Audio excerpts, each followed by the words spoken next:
Olá, meu nome é Luana. E meu nome é Stephanie. Vamos apresentar o nosso artigo sobre o tema fatores presentes no meio organizacional que levam o trabalhador a sofrer gaslight.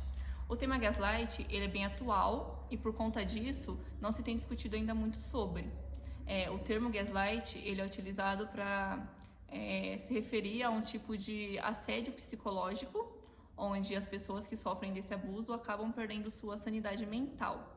E isso acontece porque os agressores, denominados gaslighters, persuadem sua vítima ao ponto de que elas perdem totalmente seu equilíbrio emocional, seu equilíbrio psíquico, digamos assim.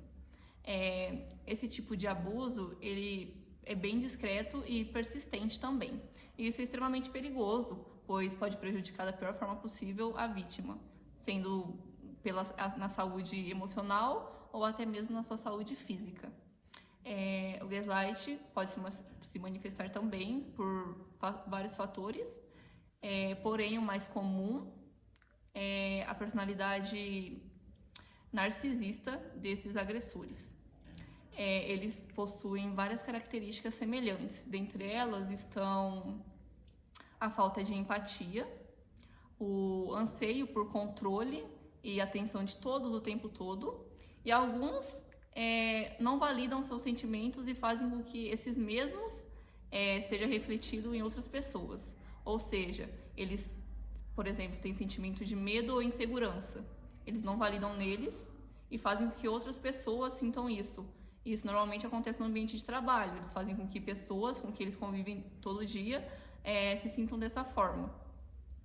Esse tema é de grande importância, especialmente no contexto organizacional, porque esses abusos ocorrem muito em empresas de forma sutil, ou seja, eles estão lá, estão inseridos nas organizações, só que ninguém percebe, porque as pessoas ou não sabem muito sobre os abusos, não entendem quais abusos existem, como pode ser, e acabam sofrendo eles sem perceber. Com isso, nosso objetivo geral era investigar, quais são esses fatores que fazem com que os trabalhadores sofram o gaslight. E para isso a gente utilizou de um questionário em escala de Likert, onde a gente aplicou na instituição da FATEC, entre professores e alunos da cidade de Garça.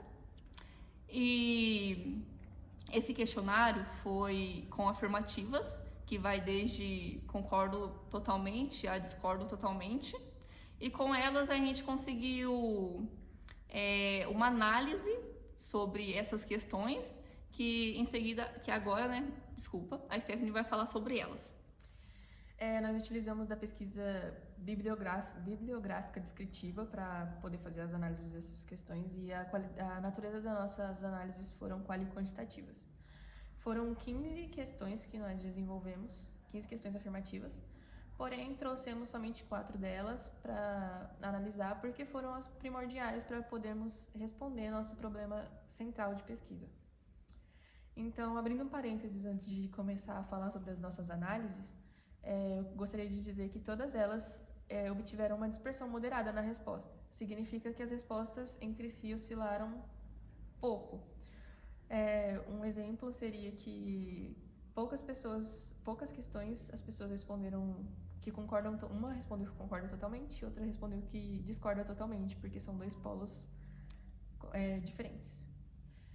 Então, começando pela sexta questão, ela buscou entender se há relações de abuso entre colegas de nível hierárquico igual. O autor Freitas, ele expõe que, apesar de existirem no meio organizacional vários tipos de relações abusivas, a mais comum é entre superior e subordinado.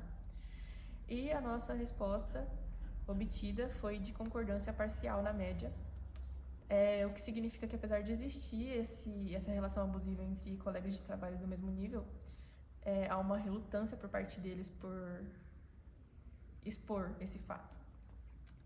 Então, a oitava questão, que é a próxima, buscou analisar se os funcionários entrevistados foram ou são descredibilizados por expor ideias. Nossa análise foi embasada pelo autor Abramson, que diz que os gaslighters não aceitam de forma alguma pessoas que se opõem contra as suas ideias. E eles fazem de tudo para descredibilizar ideias opostas com as deles. Então, sobre essa análise, nós obtivemos uma média de indiferença. As pessoas foram indiferentes na questão. Isso pode significar que elas não se sentem confortáveis em expor que elas são descredibilizadas dentro do ambiente de trabalho por expor suas próprias ideias, porque é uma coisa muito comum.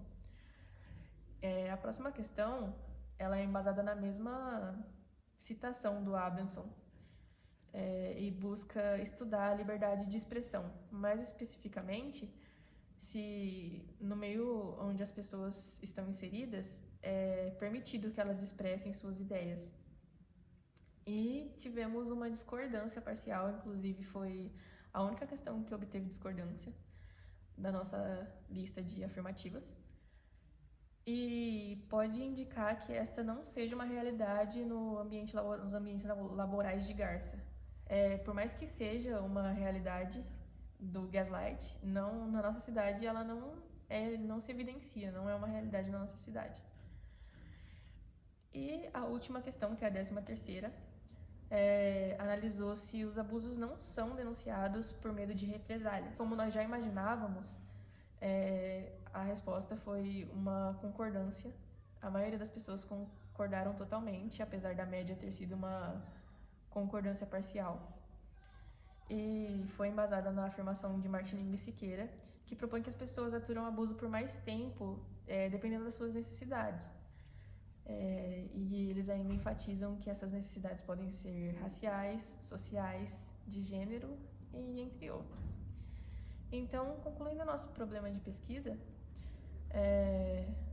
respondendo à nossa pergunta central, que são fatores que desencadeiam o gaslight dentro das empresas, chegamos à conclusão de que 2 dos fatores principais são a forte hierarquia que exalta o superior e coloca o subordinado lá embaixo, e outra seria a falta de segurança que as pessoas que estão no nível hierárquico mais baixo têm de demonstrar que estão sofrendo esse abuso, e a principal causa desse medo é a perda de emprego.